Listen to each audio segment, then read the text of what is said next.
Assalamualaikum. Saya akan menceritakan kembali cerita misteri seram dan juga sejarah.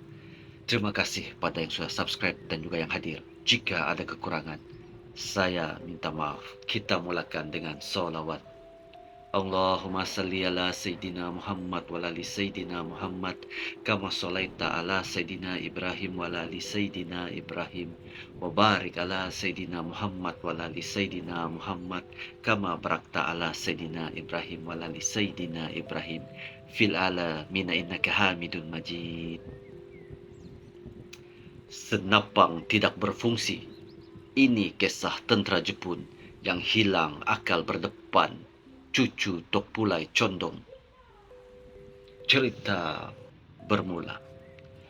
Gadis-gadis Melayu di kampung Pulai Condong lari lintang pukang menyelamatkan diri agar tidak ditangkap tentera Jepun. Setelah penat berlari, gadis-gadis itu masuk ke pekarangan rumah imam masjid Tok Pulai Condong, Haji Muhammad bin Muhammad Arsyad, yang merupakan cucu kepada Haji Abdul Samad Fakih Abdullah yang terkenal dengan gelaran Tok Pulai Condong. Gadis-gadis itu tahu hanya di rumah cucu Tok Pulai Condong yang terkenal dengan kealimannya mereka akan selamat daripada kerakusan tentera Jepun. 3 anggota tentera Jepun terus mengepung rumah itu. Gadis-gadis tadi terus bersembunyi, bersesak-sesak dalam 4 buah bilik. Tam! Pintu bilik yang berkunci rapi ditendang dengan kuat oleh tentera Jepun. Tok Imam Masjid Pulai Condong cuba menyekat dan melindungi gadis-gadis tadi daripada menjadi mangsa kebuasan tentera Jepun. Pergelutan berlaku antara salah seorang tentera Jepun dengan Tok Imam. Salah seorang daripada tentera Jepun mengacukan muncung senapang tepat ke arah badan Tok Imam. Muhammad Nur bin Haji Muhammad, anak Tok Imam Masjid Pulai Condong, berjaya melarikan diri semasa kejadian itu dan hanya mampu berdoa memohon perlindungan kepada Allah agar ayahnya selamat daripada dibunuh tentera Jepun. Ketika itu Muhammad Nur baru berusia 6 tahun, tidak mampu melakukan apa-apa untuk membantu ayahnya. Dia terpaksa melarikan diri sejauh mungkin. Jika terus berada di rumah, sudah tentu nyawanya akan melayang. Tanpa melihat apa yang terjadi kepada ayahnya, Muhammad Nur terus keluar, berjalan tempang dan bertongkat, melarikan diri ke hujung kampung dengan harapan mendapat perlindungan di sana. Muhammad Nur berlindung di rumah Tok Din, salah seorang penduduk yang disegani penduduk Pulai Condong. Dia menceritakan kejadian yang berlaku dari awal tentera Jepun mengejar gadis-gadis itu dari pekan Pulai Condong, sehinggalah ayahnya bergelut dan hendak ditembak. Ketika berada di rumah Tok Din itu, mereka terdengar satu das tembakan dari arah rumah Tok Pulai Condong yang terletak kira-kira 100 meter.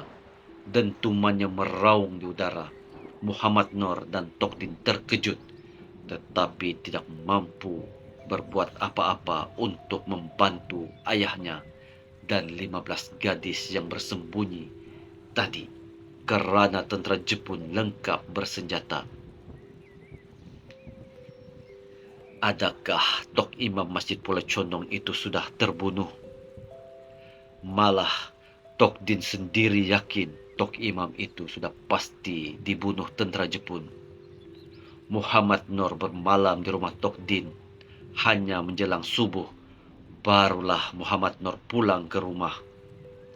Ketika itu perasaannya bercampur baur antara takut dan sedih di atas peristiwa yang berlaku petang semalam.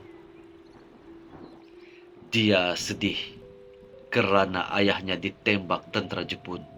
Dia juga sedih gadis-gadis berusia belasan tahun itu sudah tentu diperkosa tentera Jepun.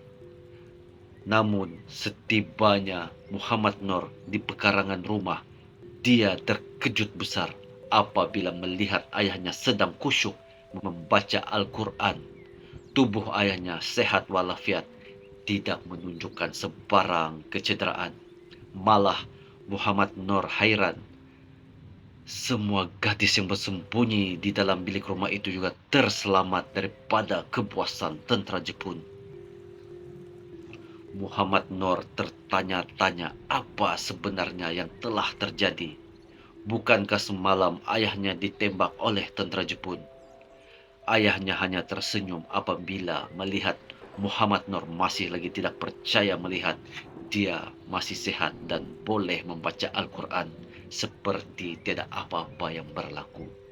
Setelah ayahnya bercerita, barulah Muhammad Nur tahu kejadian sebenar yang berlaku semalam. Sebenarnya, sebaik saja membidik tepat ke arah Tok Imam Pulai Condong. Dalam jarak dekat, tentera Jepun cuba menarik picu senapangnya, tetapi ting, berdetik kelongsong peluru jatuh ke lantai. Pelik, senjata api di tangan tentera Jepun tidak meletup. Adakah senapang itu rosak? Seorang lagi tentera Jepun cuba melepaskan satu lagi das tembakan. Setelah picu ditarik, hasilnya tetap sama. Kelongsong peluru saja yang terkeluar, bunyi tembakan tidak kedengaran. Dan seorang lagi tentera Jepun cuba melepaskan satu das tembakan, hasilnya tetap sama. Senapang mereka tetap tidak meletup. Mustahil ketiga-tiga laras napang tentera Jepun itu rosak.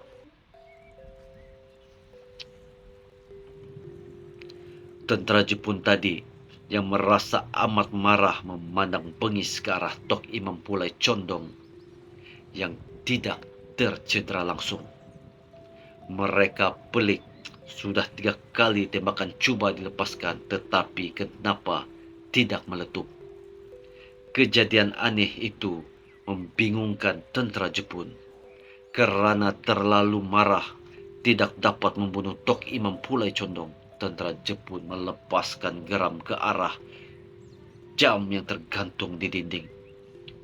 Tuh! Letupan kedengaran, tapi tembakan tentera Jepun tersasar. Mustahil seorang tentera terlatih tidak cekap membidik sebuah jam dalam jarak tidak sampai 10 meter. Paling mengherankan mengapa senapang yang sama digunakan untuk menembak Tok Imam Pulai Condong bila dihalangkan ke arah lain. Begitulah yang terjadi dengan kuasa Allah. Tembakan dilepaskan itu gagal merosakkan jam antik milik Tok Imam Pulai Condong. Setelah gagal membunuh Tok Imam dan membidik jam antik itu, 3 askar Jepun itu beredar ke markas mereka dan tidak berani lagi datang ke rumah Tok Imam itu. Nota kejadian ini berlaku ketika awal pendudukan Jepun di Tanah Melayu selepas mendarat di Kota Baru pada 8 Desember 1941. Tentera Jepun yang berbasikal dari pantai Sabak terus menuju ke kampung Pulai Condong dan membina sebuah lapangan terbang di sebuah padang luas labuk yang berhampiran rumah pusaka Allahyarham Tok Pulai Condong. Ketika kejadian, ayah Muhammad Nur, yaitu Haji Muhammad bin Muhammad Arsyad, merupakan imam di Masjid Tok Pulai Condong. Muhammad Nur ialah cicit kepada Haji Abdul Samad Fakih Abdullah yang lebih dikenali sebagai Tok Pulai Condong. Ayahnya Haji Muhammad mewarisi ketokohan arwah datuknya Tok Pulai Condong yang terkenal sebagai seorang ulama Melayu terkemuka di Nusantara. Tok Pulai condong antara pendakwah yang turut menyebarkan syiar Islam di tanah Melayu ketika zaman pemerintahan Long Yunus pada tahun 1762 sehingga 1794. Allah yarham Tok Pulai Condong meninggal dunia di Mekah pada tahun 1872 ketika berusia 82 tahun. Surau pertama yang dibina Tok Pulai Condong terletak di Kampung Bilal Talib, berhampiran sepokok pulai yang condong batangnya. Lantaran itulah beliau mendapat gelaran Tok Pulai Condong. Beberapa tahun lalu, Muhammad Nur yang menceritakan kisah ini. Muhammad Nur masih mendiami rumah moyangnya itu di Kampung Surau, Pulau Condong bersama istri dan anak-anaknya. Malah Muhammad Nur turut menunjukkan kesan tembakan tentara Jepun di dinding berhampiran jam antik itu yang masih boleh dilihat walaupun sudah berpuluh tahun peristiwa itu berlaku. Sekian cerita, hanya sampai di sini. Ada salah dan silap, saya minta maaf. Ada kekurangan dalam perkataan, saya minta maaf. Assalamualaikum warahmatullahi taala wabarakatuh. Terima kasih.